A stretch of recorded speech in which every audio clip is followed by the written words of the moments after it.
Hello everybody, very good evening and welcome to STUDYIQ IAS English. I'm Abhishek Singh and today I'm going to discuss with all of you about the topic which is probably the favorite of UPSC. They keep asking the questions related to this topic in their preliminary examination. In fact, the mains examination is also where they ask these questions. What is the topic today? The classical dances of India. So we will be talking about the classical dances of India and try to understand that what is the fundamental information related to the classical dances. Not only that, this lecture will be coming in the subsequent parts where today we will be learning the basics about the Indian classical dance and related knowledge, but in the tomorrow or the day after session, we will be trying to understand about the different versions or different varieties of the Indian classical dances. So let's get started without any further delay. But before proceeding, let me just tell you a very important thing that STUDYIQ is basically launching the 2025 long-term batch for the civil services aspirants. So those candidates who are wishing or aspiring to appear in 2025 for their civil services examination, they can join our upcoming September evening batches. These batches are starting from 16th of September, right? So you have got a couple of days of time.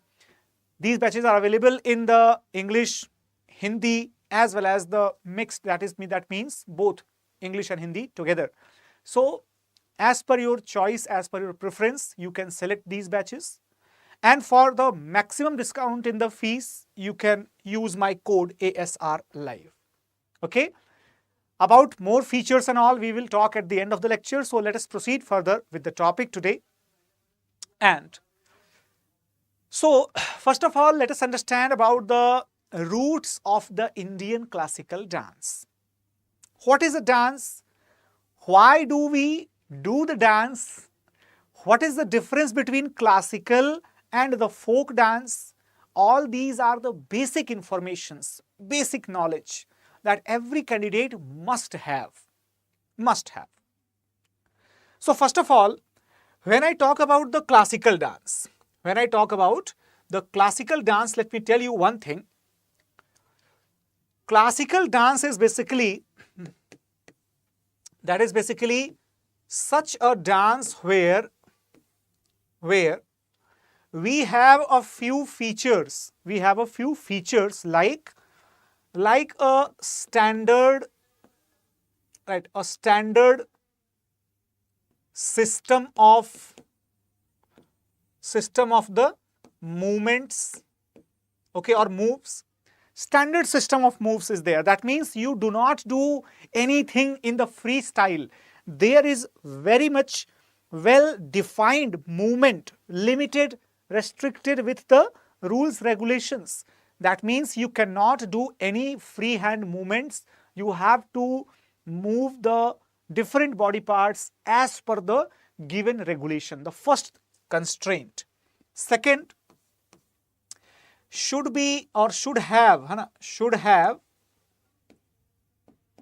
a recorded history,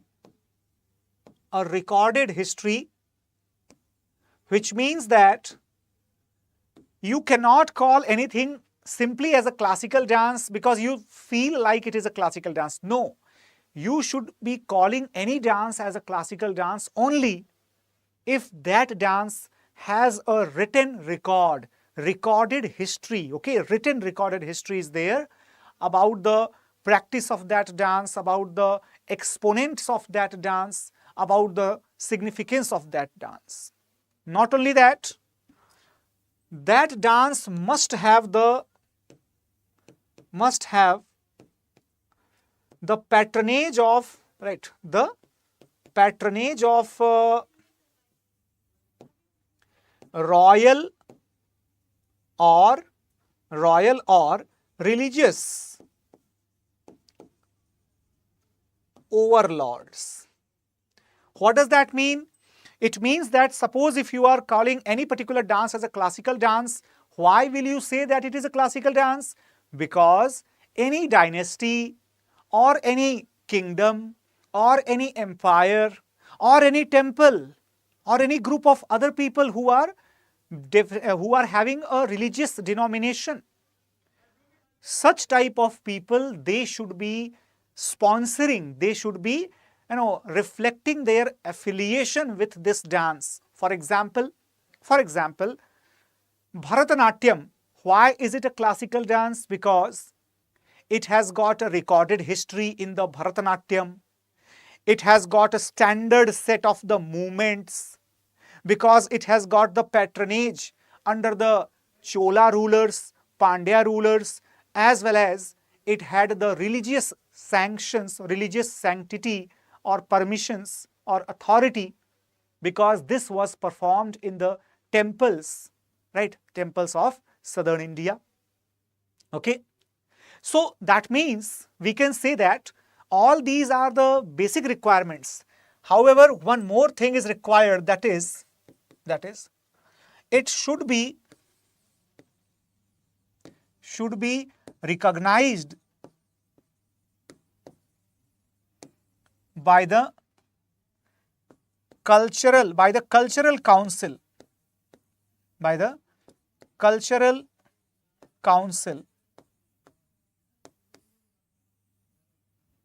It can be anything. For example, suppose if any country like other than India, if it has a cultural council, then it should recognize some dances as their classical dance. In India, our cultural council is present in the Ministry of Culture, where we have the Cultural Council of India, or cultural council, which is basically giving the recognitions to the different artistic facts or artistic features as the classical dance, right?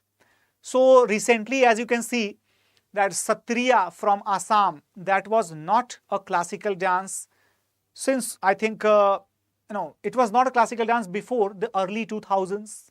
Okay, so we can say that any new dance can be recognized as a classical dance, given that it fulfills those conditions which we have discussed, right everyone?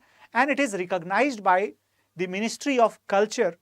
Remember that.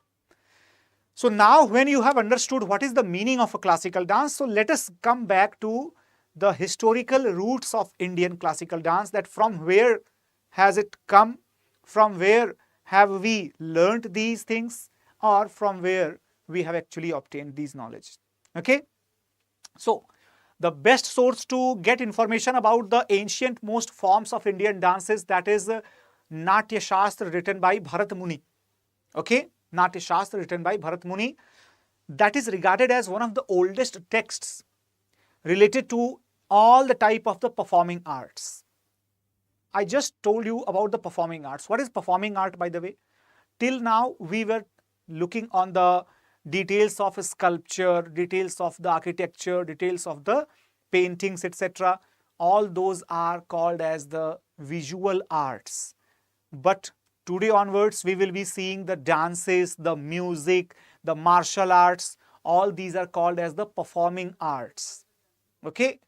So technically speaking, the performing arts must be performed every single time if we want to visualize it.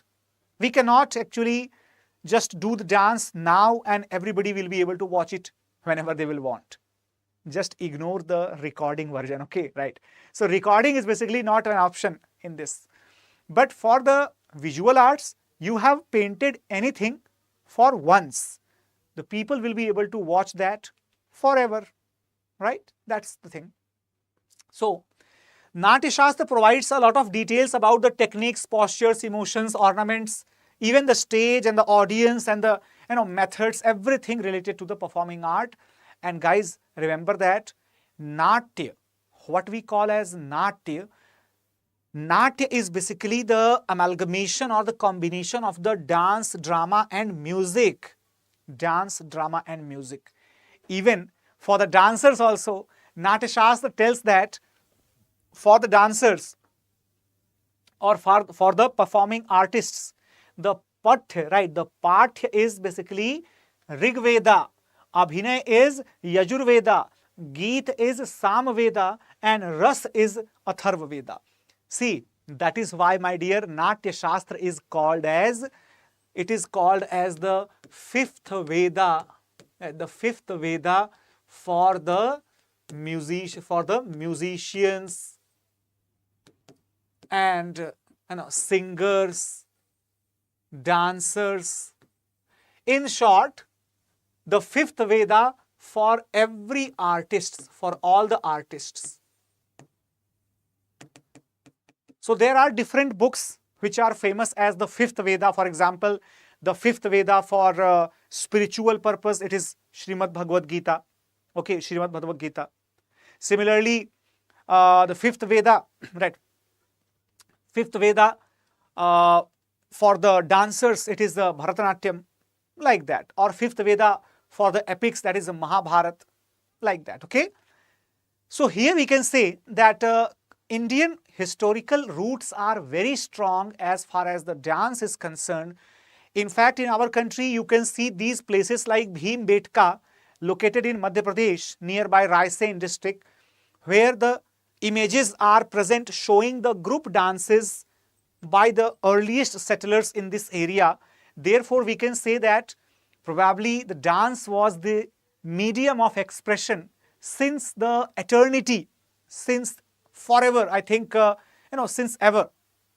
So we can say that even the gods and goddesses have been shown to represent their ecstasy, represent their, essence of creation or even destruction through the dances. For example, see this picture. This is the picture of Nataraja. Okay, Nataraj picture is basically sculpted during the Chola period.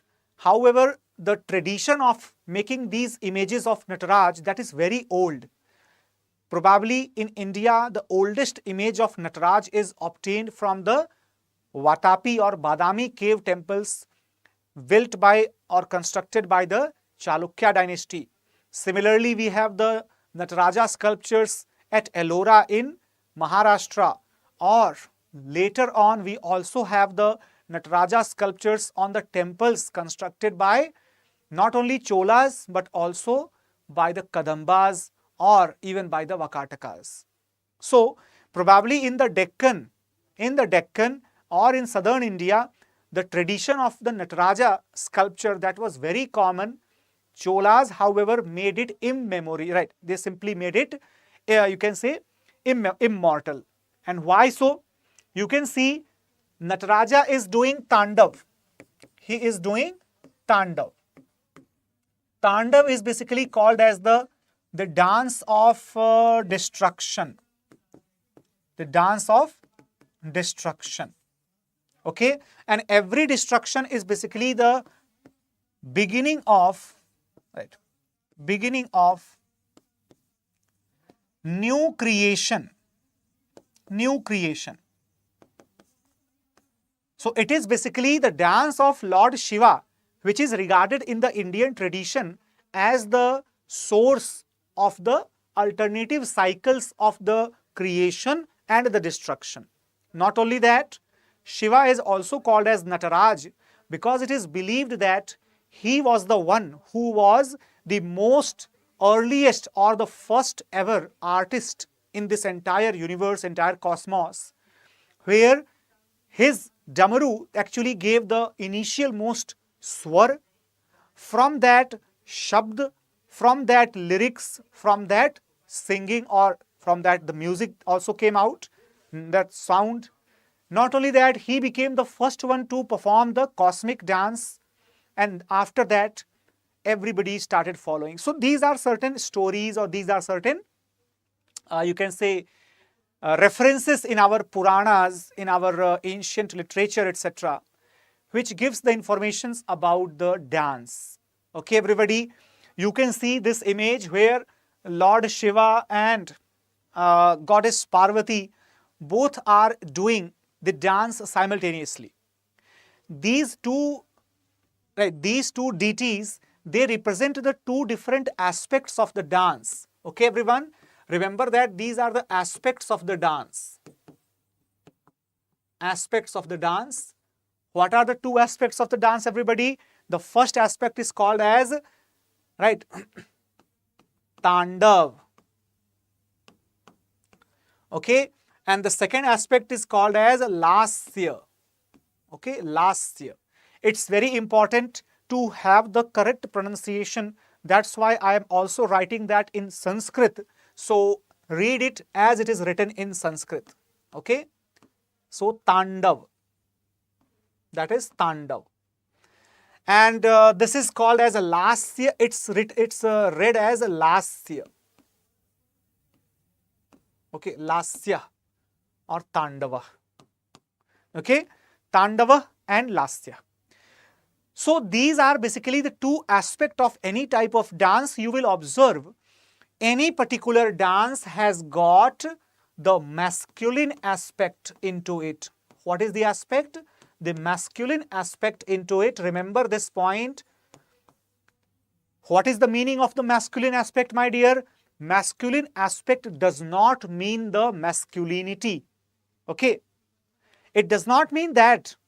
It means that whenever you are dancing, if you are showing the rigorous, okay, the rigorous movements,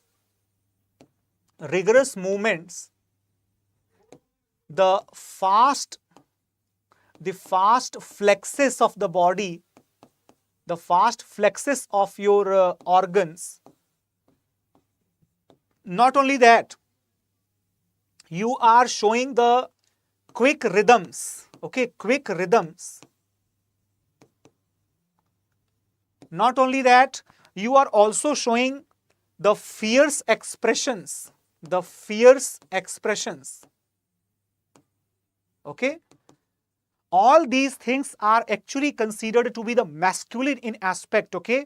They are considered to be the masculine aspect of a dance. So any dancer, does not matter male or female, that is immaterial, but any gender of the dancer can show these type of features while dancing. Similarly, while dancing, you can also have the aspects like compassion, okay, compassion, or the aspects like, ecstasy, right, ecstasy. What is the ecstasy? Ecstasy basically indicates that you are mesmerized, you are simply lost in something. That is the ecstasy. Then apart from that, the affection or affectionate feeling. Apart from that, even the kind and soft gestures. All these are considered to be the feminine aspects of a dance, and that is why, my dear, any type of dance will have only these aspects. Either any one of these two, or the combination of these two. Only these things will be there in a dance. Now moving further, when we talk about the details, as I told you that Lasya basically denotes the grace, bhav, ras and abhinay, and the Tandav has the emphasis on the rhythm and movement, basically male aspect or masculine aspect. There is another book written by Nandikeshwar. This book is named as Abhinay Darpan. That is also a book very, very important, right? Remember the name, it is very important. Abhinay Darpan, it also says that basically dance or any type of act, any type of performance, that is having three different aspects. How many aspects are there in a dance performance? There are three aspects. Okay, everybody. Which are those three aspects? Remember the names. These are very crucial for the statement-based question. You can have these type of questions in your examination as well. The Nritya, the Natya, and the Nritya. Once again, the Sanskrit pronunciation is quite essential to understand the difference. It is simply Nritya. It's Nritya. Okay? Which means that there is no use of ya, Nritya. This is natya. Okay, this is natya. And this is nritya. So do not mispronounce them, do not misspell them. It's very, very essential because these three things are entirely different from each other. These three things combined together, they procreate any type of act of dance. Right, everybody? What is the nritya? Nritya is basically the basic dance steps, basic technical dance. Technical dance. There is no question of any expression, no question of any mood or any emotion. You are not even supposed to show any emotions. Simply you are dancing. Simply you are dancing. That is nritya, pure dance. But when it comes to the natya, natya is basically the dramatic element in a particular dance performance. For example, suppose if you are performing a dance, there is not much movement, there is not much shaking of your hands or moving your body or nothing like that. But you are acting while you are dancing. Your expressions are actually connecting the audience with you. That aspect of any dance, that is called as natya. And what is the nritya? Nritya is basically the balance, the combined balance of the dramatic element and the acrobatic element in both the things, dance plus drama, together in a performance. That's called as a nritya, and this is basically the sentiment and the emotions through the dance. When you start dancing, suppose if you see the Tandav done by Lord Shiva, you can sense that it looks very rigorous, it looks very angry, right? So that is what we call as nritya, where your dance movements can display your emotions, right? That's the nritya. So guys, you can see these pictures as well. Nritya means simply they are dancing, doing nothing. Then here it is basically natya. Natya means they are doing some sort of emotional aspects, some sort of dramatics as well. Then we can see the nritya. Nritya basically when you add the emotions in your dance. Okay, and natya is basically, that means you are doing every type of thing, drama also, movement also. Okay, now. Now moving further, let us understand that when did all these types of dance emerge? Was there any specific time? Of course not. When we talk about the chronology of the dance in India, we saw that even the Stone Age also had the dance practices, but that was not very much defined, not very much recorded. But when we talk about Bharat Muni, who wrote Natya Shastra, Natya Shastra is the book which probably dates back to 2nd, 3rd century BC, but not more new than or not newer than 1st century AD, which can be said that probably in the early Christian centuries, we started having the proper codified rules, regulations for our dances. That is the beginning of our regular dance movements. Another aspect in our classical dance, that is called as rasa. How many of you have heard about the rasas? Anybody who is here who knows the classical dance or who understands the details about the classical dance, they must have heard about the rasas, right? Rasas are basically the emotions, different expressions, different emotions, which you display through your facial expressions. Your facial expressions are the only source of expression of your internal feelings that you are trying to display through your performance. They are called as ras.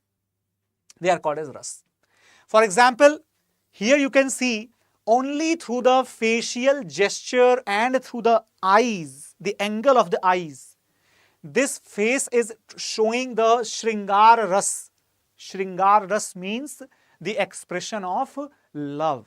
The expression of love. Okay. In the second one, this is trying to imitate a smile or trying to hide a smile. So basically something comic would have happened, and that is showing the mild smiling face. That is called as the hasyaras. Then look at the eyes and the face expressions. That is called as the raudraras, rage, anger, raudraras. After that, we can see the next stage right here, the fourth one. That is the adbhutras. Adbhut means something very surprising, something which has stunned you. You cannot believe it, disbelief. That's adbhutras. Okay. Then there is the that gesture of showing the pride, gesture of showing the strength, courage, veeraras. That means the determined look in your expressions. Determined, you are unshakable. Veeraras. Then there is a vibhatsaras. Okay, vibhatsaras. What is the vibhatsaras? Vibhats means something awful, something very awkward. You cannot simply face that. Disgust. Okay, disgusting. So that is vibhats. Then something which is very dangerous, bhayanak, which invokes the fear into you. That's called as the bhayanak ras. And then after that, we have the karunyam or karunaras. Karunyam means when your eyes are simply down, laden with the moisture, your face is blank, and you cannot actually say it. You cannot say it because when you will try to say something, your tears will roll down. That's basically karunaras or karunyaras. And in the ninth one, there is the shantaras. Shantaras means the status of pure bliss. It means that you are simply devoid of any type of emotional upheavals, any type of the tides and the ebbs of emotion in your inside your mind and soul. So you are completely at peace, at rest. That's shantras. These 9 rasas are basically the expressions or the 9 emotions. They are expressed through your gestures, through your face, through your expressions. All right, everyone. How many of you understood this thing completely? Anybody?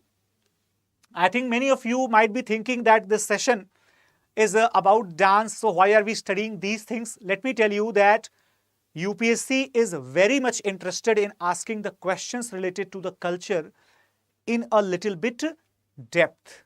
For example, in the past, they have asked the questions related to the rasas also. They have asked the questions related to the intricate movement of the dances. Probably there was a question in 2012, I think.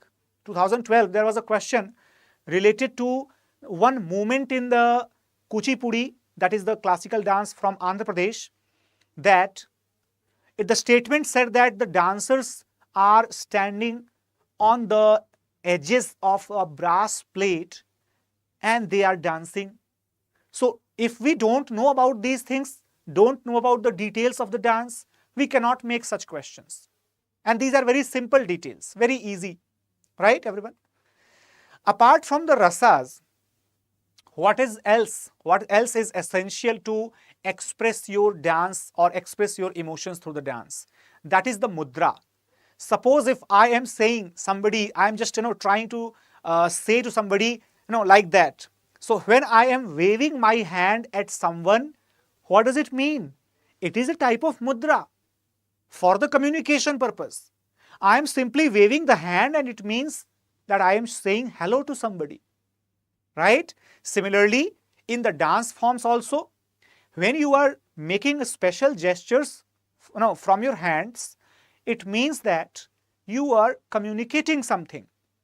Okay, everyone? So there are basically 108 fundamental mudras which are obtained through the combination of hand gestures and body postures. Not only that, every type of hand gesture or body posture, that shows a particular meaning. Those dancers who are well versed in the Indian classical dances, they can be aware about these specific mudras. Matsya mudra denotes the fish. All right. Similarly, swastik mudra. This is the meaning of, right, swastik. This is actually showing no. You don't have to, something which is not accepted, no. That means rejection, right? Rejection. Okay, everyone? Also, if something is imprisoned, that's also showed with this type of hand gesture. All right. There are many more. For example, this is called as the Anjali Mudra. Okay, Anjali Mudra is basically the mark of respect to the audience, respect to the, people who are worthy of that respect. Mostly the elders, the teachers, the god, okay, or a priest, maybe. Not only that, but also we have this, right, Karari Swastika. Okay, Karari Swastika means what? What is the meaning of Karari Swastika? Remember that? The stems and the branches of the tree, this indicates a tree, my dear. Indicates a tree or a hill. It is like a sign language where you are showing some sort of gestures and then the meaning is coming out of it, isn't it? Now, when we talk about the another mudra, this is Chakra. Chakra denotes the wheel of Lord Vishnu. Right? Chakra denotes the wheel or Sudarshan Chakra of Lord Vishnu. Similarly, there is a Shankha mudra. Okay, there is a Shakat mudra. What is a Shakat mudra? Guys, Shakat mudra indicates the demons. Because in every dance, there is a story which is, displayed through your dance performance. Most of the stories are related to the Ramayana or Mahabharata or some sort of Puranic narrations. In maximum stories, you will have one heroic character, usually Vishnu or Lord Shiv. Okay, and the other one will be the demonic character. So the gestures are used to show the god characters as well as the demon characters. Right? Here also you can see this is the Garuda Hasta. Indicates the flying birds, particularly the flying vehicle of Lord Vishnu, Garuda. Then this is called as the Push Hasta, okay, or Pash Hasta Mudra. Pash Hasta Mudra indicates the bonding or the chain. Okay, everyone? Then you have the Shivalinga Mudra. Shivalinga Mudra indicates the worship of Lord Shiva. You might have seen in certain TV serials also or in certain programs as well that when Lord Shiva meditates, he sits with this type of mudra. That means it is the mudra or posture which shows the meditating form of Lord Shiva. Okay, that's very, very important. There are some more as well, like Bhairund or Karkat or even Pushpaput. Right. How to remember these things? The very important terms, because anybody can read it, anybody can write it, but the most important part is how to remember it. For remembering it, I would suggest to you that try to make certain hand gestures, and whatever name comes to your mind, once you just read everything, I will provide these contents in my Telegram group. Read everything, then try to copy those, and randomly while sitting, suppose if you are making your hands in a particular way, try to memorize that name which you have read for this type of hand gesture. This is actually a very practical thing, a very practical approach to learn. There are no such short tricks or no such things. Even, let me be very honest about it, you can get simply 1 or 2 statements in a question from this particular topic. But you know it very well that UPSC is basically, it is like filling the entire, pot with the collection of few drops. So every question counts, every question matters. So that is why every topic is very important.